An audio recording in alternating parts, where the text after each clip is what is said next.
You're listening to Beyond Wellness Radio, bringing you the cutting edge in health, biohacking, and sports performance. Stay up to date and listen anywhere and anytime on your computer, tablet, or smartphone by subscribing on iTunes. Catch your host, Dr. Justin Marchegiani, as he answers your burning health questions as well as interviews from world-renowned guest experts. For more Beyond Wellness Radio, go to beyondwellnessradio.com.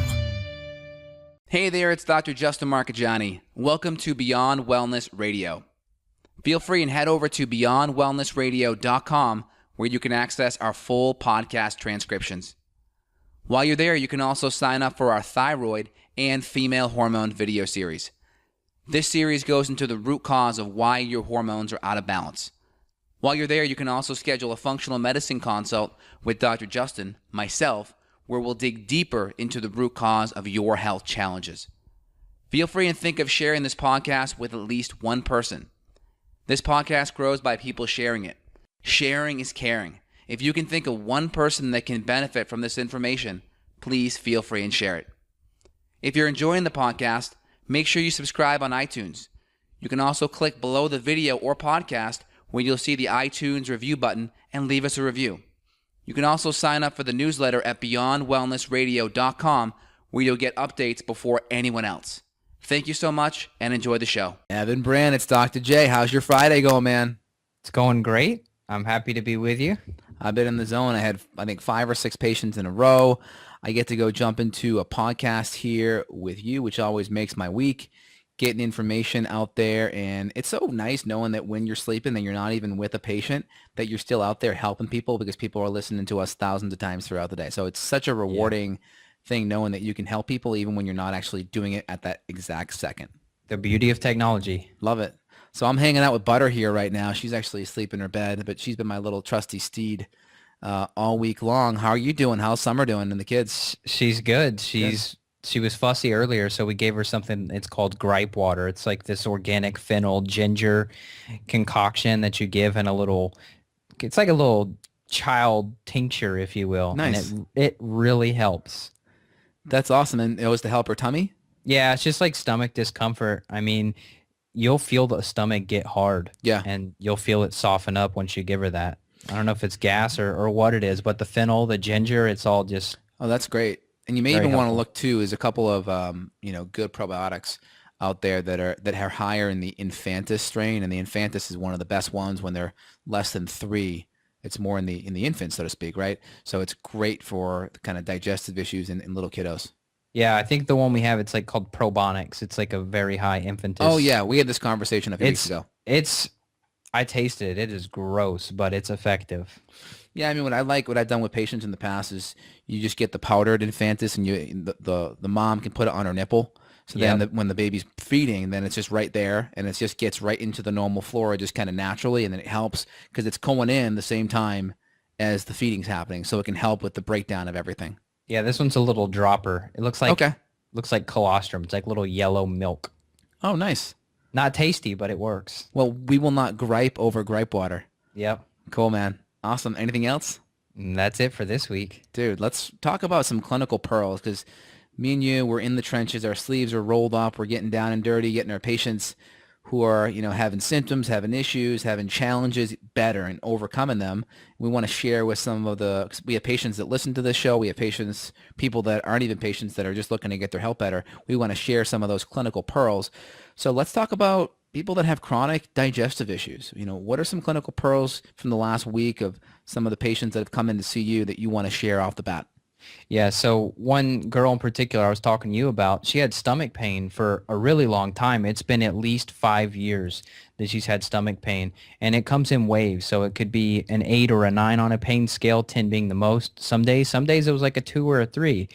And so I just assumed something had to be going on in the gut, and we ran the BioHealth, the 401H, the 3-day panel, and nothing showed up. And then we did the organics, and some yeast problems showed up, a couple bacterial markers, and I was like, okay, so we took care of those, but the pain was still there.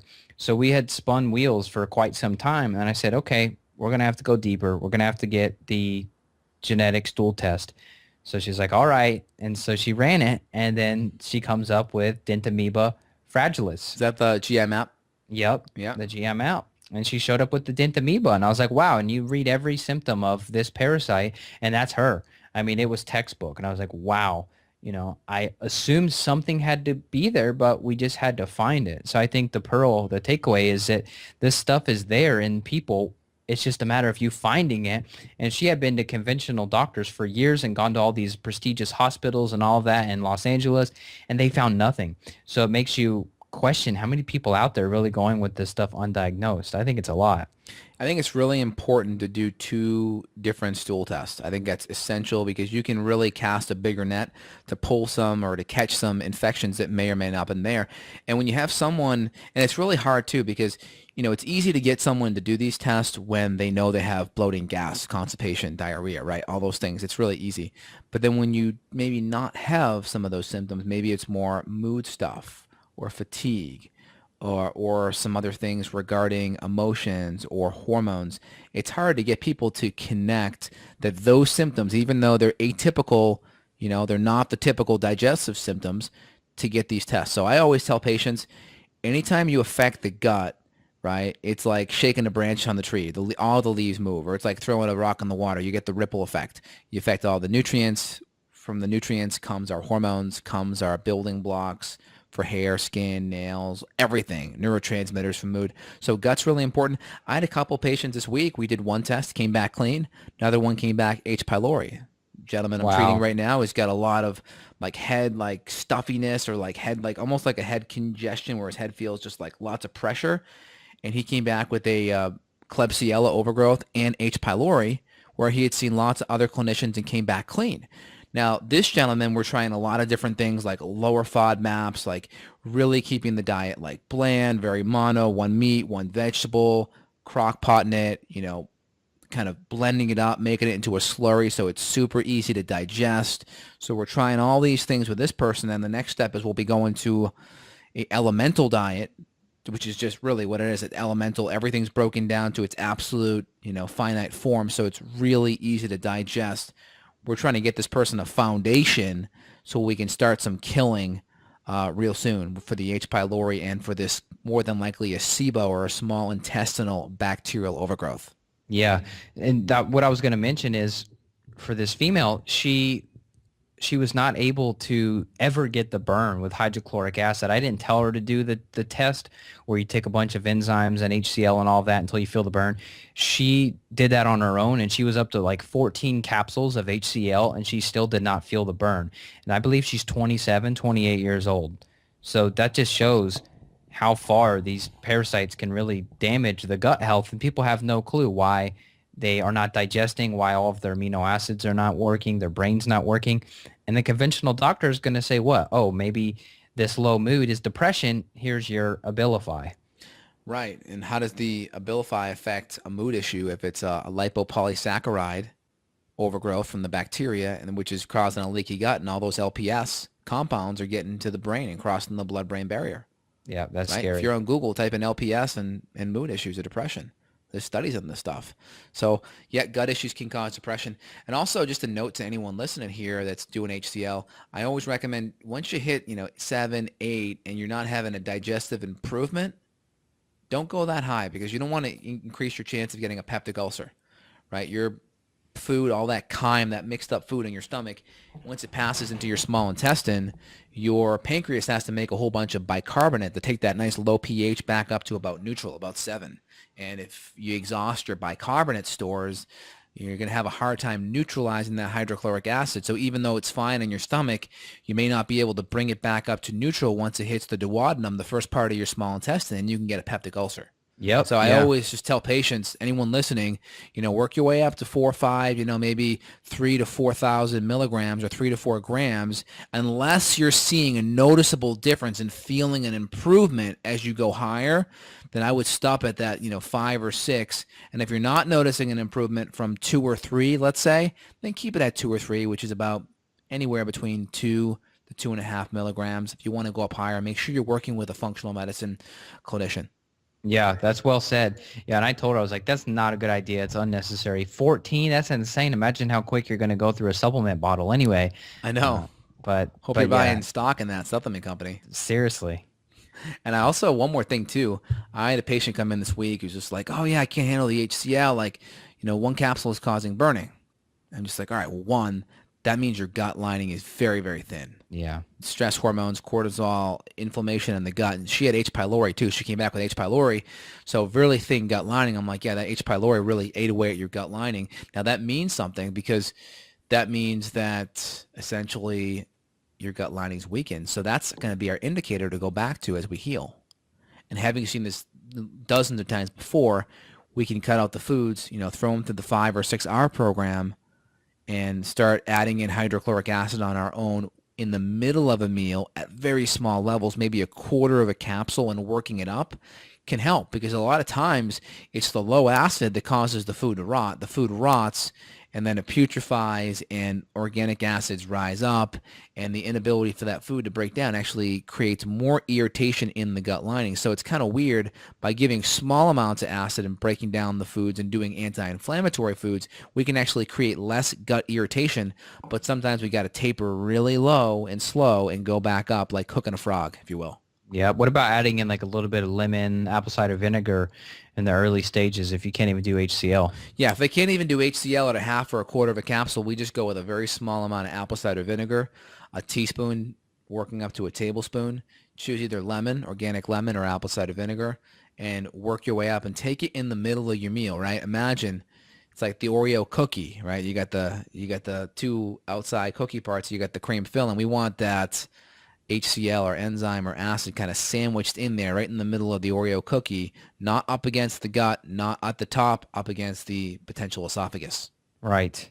That's well said. Yeah, so that's a really important kind of clinical pearl that we see a lot that helps. And then even just starting with enzymes.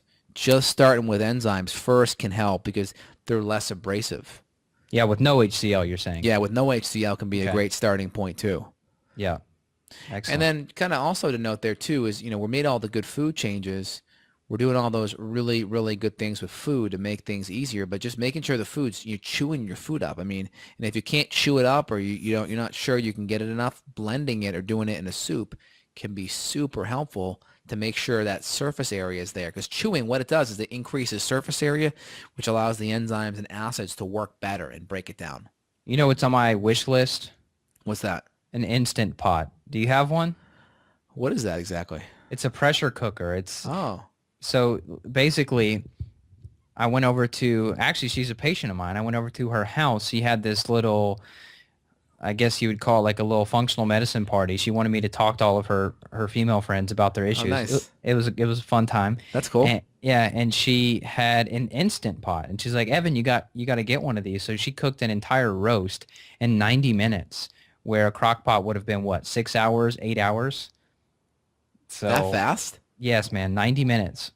Wow. So she's cooking everything with it. So I'm going to have to get one. I'm going to have to get an Instant Pot. They're on Amazon. So it's just like, it's higher pressure. So what does it do? Is it water in there and steam and it's pressing it in? I'm not sure exactly how it works, but it's just a modern pressure cooker. Supposedly back in the day, and I asked my grandma about it, pressure cookers were amazing and everybody used them until the microwave came along, and then people got scared of pressure cookers because I guess they were less safe and they would explode if you were an idiot. I don't know. Yeah. And now they're extremely safe. They're not going to blow up, and they cook your food 8 times faster. So holy smokes. But it's not a microwave. I mean, it's just pressure cooking, so you're still going to preserve all the nutrients, and you can do anything you want in it. So I'm looking to make some stews. She used just I think it was like a pastured pork that she used, and then I think she put like a couple of cloves of garlic in there. It's an Insta cooker? It's called Instapot. Okay, we'll put an Amazon affiliate link up there. So you guys want to support the show, feel free and click on our Amazon link to get the Instapot. Yeah, but I'm just thinking here, talking about how we can really take the load off people's gut. That's one way. And it's so simple because, I find many people, and you too, we're working with, different people that are executives and all sorts of busy moms and all that. And the barrier into cooking and preparing meals, that's the point where people can't take their health in their own hands. Like, we talk about all this clinical stuff, but at the end of the day, if people are too busy and they're not actually going to do the diet that we're recommending because they don't have the time or they don't think they have the time, if you have an Instant Pot, you come home, you throw 4 ingredients in there, you have a full, complete, almost pre-digested roast ready in an hour or 90 minutes. I mean, that's going to save you so much headache. Yeah, you set the timer, play with the kids, go take a shower, get cleaned up. Dinner time's here. The food's ready. Yep.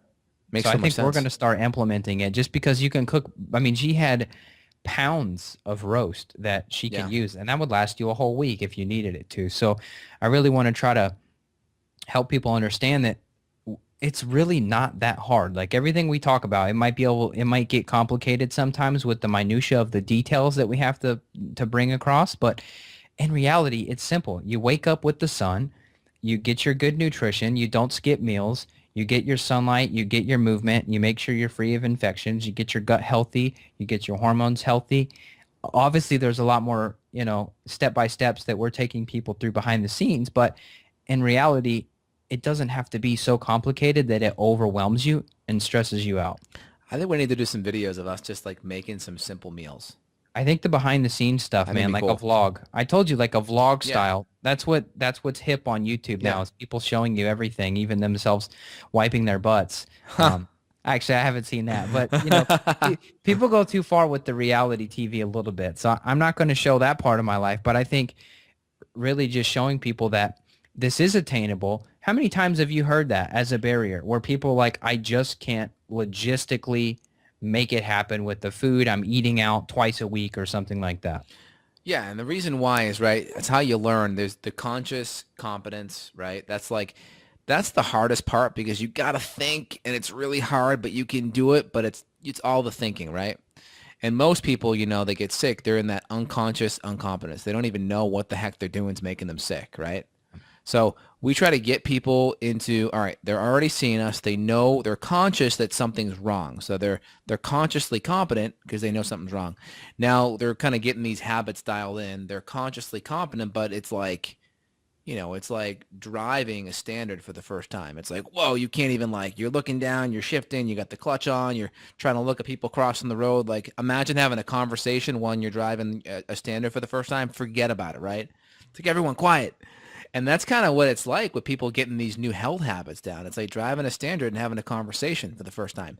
So the key is make sure you're working with people that own what the heck they're doing. I consider us, we're in the unconscious competence. We just go. Like I wake up, like I can literally listen to a podcast and breakfast is ready. Breakfast is made, breakfast is ready. Owning all the right things because it's easy, it's effortless, it's built in, and I preach it and practice it so that when I go to my patient, it's automatic. It takes so little bandwidth to get these things across because I own it. Now, what I recommend for patients is really simple, is get your 2 to 3 meals. Like figure your 2 to 3 breakfast, your 2 to 3 lunch, and your 2 to 3 dinner that you own. Simple. And then make at least 2 out of those 3 like 5 to 10 minute meals. Like you can make it in 5 to 10 minutes. Because that way it's super easy. Like if you're at home and you want to go out and get some food, well, it's way faster to do your 5 or 10 minute meal than go out, right? So then you never have an excuse to eat bad food, right? So have your 5 or 10 minute meal. So for me, in the morning, I invested in one of these. It was actually a gift from my mother-in-law and my wife, which is this awesome old school kind of type of egg cooker. And it's all like stainless steel and stuff. And it like poaches and like cooks up eggs, 8 minutes. So I'll get up, I'll like throw some like coffee on, like feed the dog, feed the cats, put that in. 10 minutes later after I shower, I'm downstairs, boom, my eggs are done. So I have some bulletproof coffee, some eggs, or I'll go throw in some of my, pre-cooked sausages. I'll heat them up in some coconut oil. I'll cut them up and I'll have some sauerkraut. And then number 3 is I'll have a nice clean protein shake. I'll have maybe some collagen with maybe some pea protein or some whey or beef. I'll mix it up with some coconut milk. Done. Oh, I wanted to ask you this. Now that you mentioned pea, and I'm going to tell you about my lunch because it took like 8 minutes and it was amazing. Nice. Autoimmunity and peas, is that an issue? Again, there's a lot of supplement companies that are doing a lot of pea protein stuff for people as a nutrient repletion for autoimmune patients. See, because this girl, I was talking because there was a lot of people with Hashimoto's, and I was like, well, maybe Whey's not going to be your friend, but maybe you can go for pea. And she's like, oh, pea, no, that's not allowed. And I was like, you know what? I don't think there's really I think for some of this stuff, what people try to do is they create these diet lists, right? This is on the no list. I think there's got to be a spectrum with that.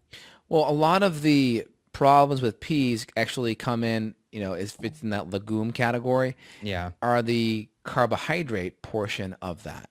So the whole idea with the pea is that a lot of that carbohydrate's gone and you just have the protein portion of it, which tends to be the not so bad portion. Remember, a lot of the legumes are 2/3 starch. So if you extract the 2/3 starch and you're only getting the 1/3 protein, it can be a pretty good alternative for a lot of people, especially. I thought it was a good recommendation. I mean, if you had to take somebody autoimmune and you would go with a protein, would you choose whey or would you go pea? Well, I typically do my true pea protein that has no flavoring. Why? Because we don't want any xylitol or any, even stevia, even though stevia is good a lot of times. We want nothing in it, and we see how we do. Yep. And then typically, if that doesn't work, we just go right to the true collagen, which is collagen peptides, already broken down, super, super hypoallergenic. And sometimes we'll do a combo of the two because we'll get extra free-form peptides from the collagen, mix it in with the pea. And if people can't handle the pea, then we'll just do the collagen. But I'd say out of a lot of my autoimmune patients, I would say 80% do not have a problem with the pea. I'd say 20 do. And we can typically get them on the true collagen next. But even that, there's still a small percent that can't handle that because they, convert that glutamine into glutamate and they have some kind of inflammatory response too. Right. Yeah. And I told her the same thing. I said 90% people are not having issues with pea. I've had a couple people say, oh, I don't feel weird. I feel weird. My skin changes when I do pea. Okay, cool. Cut it out. But you would not go away basically ever with autoimmune. You would just skip over to collagen or some type of, would you do beef? You ever do beef with autoimmune? Yeah, I do beef as well. My beef protein has a little bit of like cacao or a little bit of vanilla and stevia, so I'll hold off on that first just because there's some little extra flavorings and I want to decrease, all of the potential allergenicity there. So I'll do the pea a lot of times. Whey. No whey on the way. Okay, no way. Now, whey's a great one. Once you've kind of gone through it and you have everything under control, it's phenomenal. I love how it mixes. I love the little bit of mouthfeel, the creaminess of it. And then also the sulfur amino acid spectrum in whey is phenomenal. So I like that. So pea protein first. People are like, well, what about lectins or glutenins, all these different things? Yeah, that's going to be mainly in the carbohydrate portion. And a good pea protein's going to extract a lot of that out. And yeah, there's a potential chance there's some in there lingering, right? But you at least have the majority of what's causing the problem extracted out. And if that doesn't work, we can go to a collagen next. And how much issue do you really have with whey if you're autoimmune? I mean, how much is really left that's going to cause issues? There's a potential less than 1%, chance of casein in there and a less than 1% of lactose. So because you have Hashimoto, so you'll still do whey and you're fine. I still do whey. I don't see a problem with it because once you have everything under control, like think of an autoimmune condition where you're symptomatic, it's like a wildfire. Yep. Right. It's just like, it's just going on from one tree to the next. You can't control it. The firefighters are in, everyone's running from it. We're trying to get that fire down to like a smoldering kind of thing. And that's where most people are. They just keep their autoimmune condition smoldering. And the reason why I say it's smoldering is because if they start not managing stress and start eating a whole bunch of bad foods or they get some infections, they can flare back up. So the goal of taking an autoimmune condition that's like a flaring fire, which is like symptomatic, right? That's the symptomatic equivalent. Bringing it down to the smoldering one. So then because then when something happens, if that fire revs up, you feel achy the next day, your brain foggy. And if you're using good quality whey, like the ones that we use, grass-fed, organic, no pesticides, no chemicals, and we don't have any, crappy additives in it either. So that tends to be the big thing that helps to make it, more tolerable. Yeah, well said. Good. I'm glad thank you and grateful for clearing that up because so many people ask about the wheys and the peas and lectins and the carbs are primarily extracted, right? It's not pea sugar or pea carbohydrate, right? It's pea protein. Yep. So I was going to go back to my lunch. This is my simple 6-8 minute lunch. It was a bison steak. It's called, it's a farm about 30 minutes out. They have about 60 head of bison, big old bison top sirloin. It was amazing. I used some of the Primal Palates seasonings. It was delicious. Nice. And it took like 8 minutes. And then did I do anything else? Maybe I did a handful of blueberries.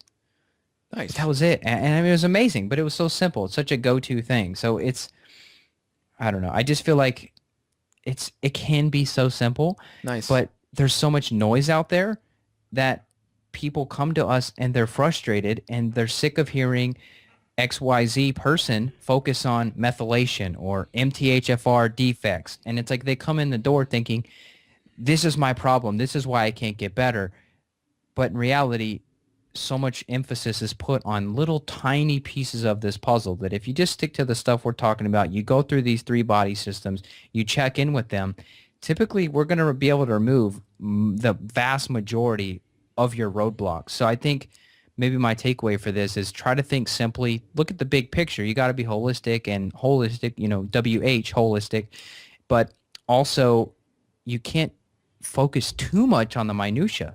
I mean, it's like I'm trying to say both things at the same time. Maybe you can help me to bring across what I'm saying better. Yeah, so get your habits dialed in, right? You really become what your habits are, right? If you have a habit of eating good food, thinking good thoughts, surrounding yourself around good people, and a habit of working hard and working smart, you're going to have a pretty darn good life. So same thing with food, right? If we're building on the food part, it's getting the habits of really good meals together and managing stress. That's going to be essential. And that's the first thing we work on with our patients. So you went over your meal. I think that's great. I did a little chicken Contessa. It'll be in my new book, the Thyroid Reset Diet, whenever I get around to getting that final draft done. I got a rough draft here in my hands now, but we're going to have 30 easy recipes that I do myself. But we did a chicken Contessa, and I did some chicken thighs. And what I did was I took some lemon zest. I did about a half a cup of olive oil. We did some ginger. We did some garlic. We did some thyme. We did some oregano oil. We did some sea salt. I took 2 whole lemons and I zested the outside. I took all the coating off with a little grinder kind of thing and put that in there, mixed it all up, some garlic, heated it up, and then I took the chicken thighs and I mixed them all up, like coated both sides of it, put it in like a nice little Pyrex, a long Pyrex rectangle type of bowl, and then I put all the coating on top of it, put it in the oven, 350, 45 minutes, and it's phenomenal. Took me like 5 to 8 minutes to make it, 45 minutes to cook while I was, relaxing, watching some Netflix, had an awesome meal. Have it for lunch today as well. So I may even do like a YouTube stream, just go out of the loop and share people how I did it, just to keep it super simple and easy and different.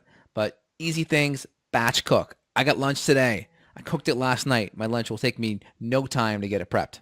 Yep. That's it. So those are cool things. I think you could do a couple cooking episodes on YouTube. I think people would like to see that from you. I think that'd be awesome, man. I enjoyed your kombucha video. Oh, great. If they haven't checked that out, the what is it? Like the healthy, what'd you call it?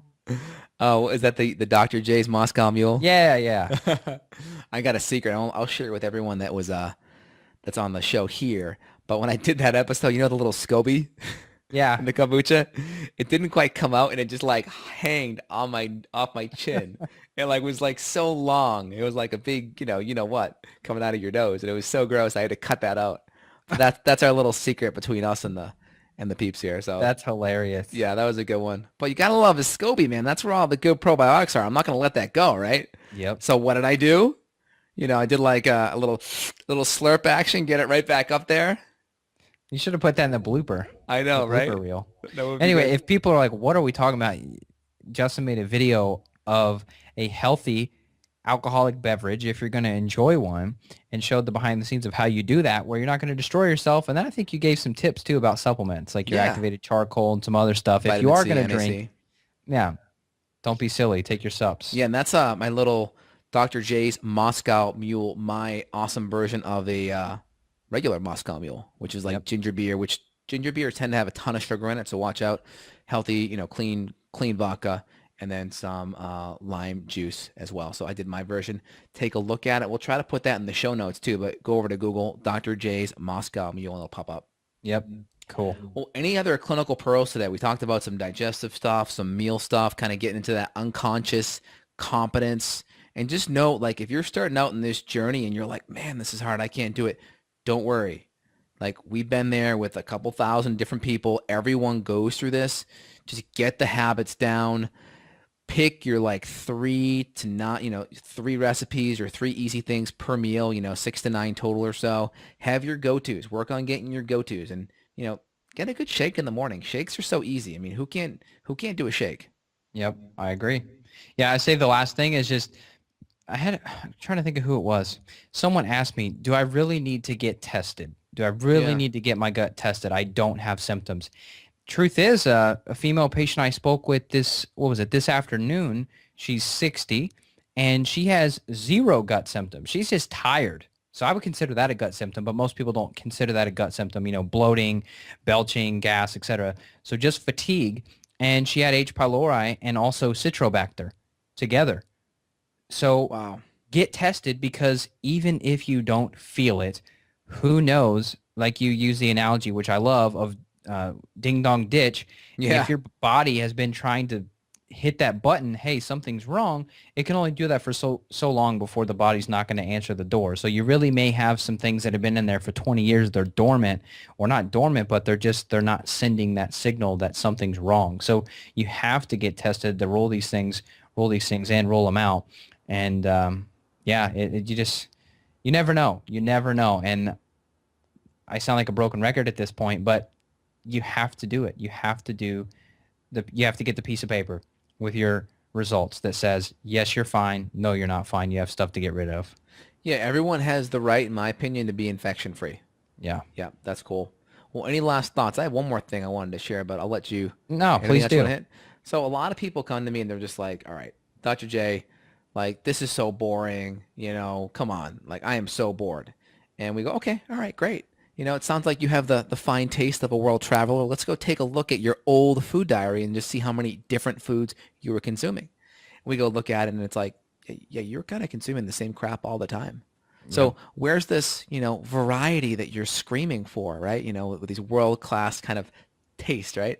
And a lot of people, they only consume about 15 different foods their whole life. That's it. Yeah, boy. And most people, what they really are saying is, oh my God, I'm craving sugar. I'm craving things, whether it's from my gut, because of Chocolate. my brain, because of my blood sugar. So, get the things that you can mix up your meals with. One of the things, I got to give my props to my wife, Shelly.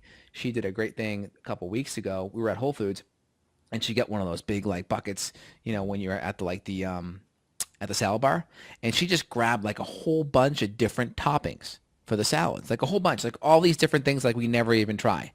And we just put them in different containers. She brought it home, and we had a big thing of lettuce. So every day you could go in, grab your 2 handfuls of lettuce. Then you go into the toppings, and you could grab all these different toppings, get your salad, ready to go by just grabbing it. You didn't have to cut it up.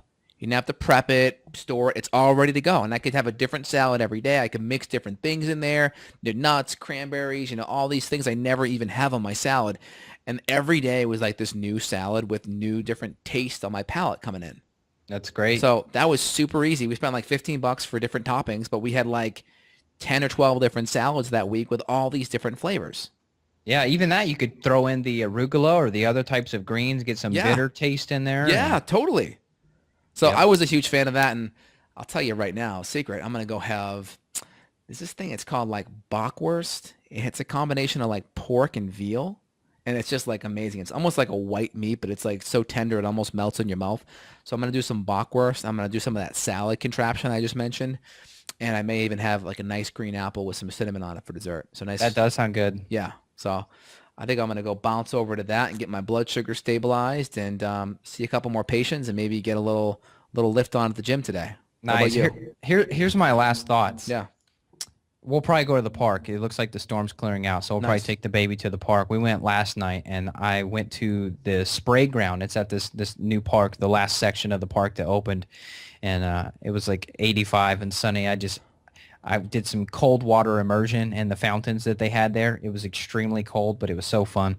Anyhow, what I'm realizing is we do kind of these super geeky clinical episodes, and then today was super relaxed. I think people are going to enjoy this. Go hit us up on Twitter. I know Justin and I, we're not extreme Twitter fanatics, but I think if you have a Twitter account, if you don't, maybe check us on Facebook. Either way, I think Twitter's an easy one. Reach out to us and let us know what you think about shows like this, because this is just off the cuff, sort of a chill out episode.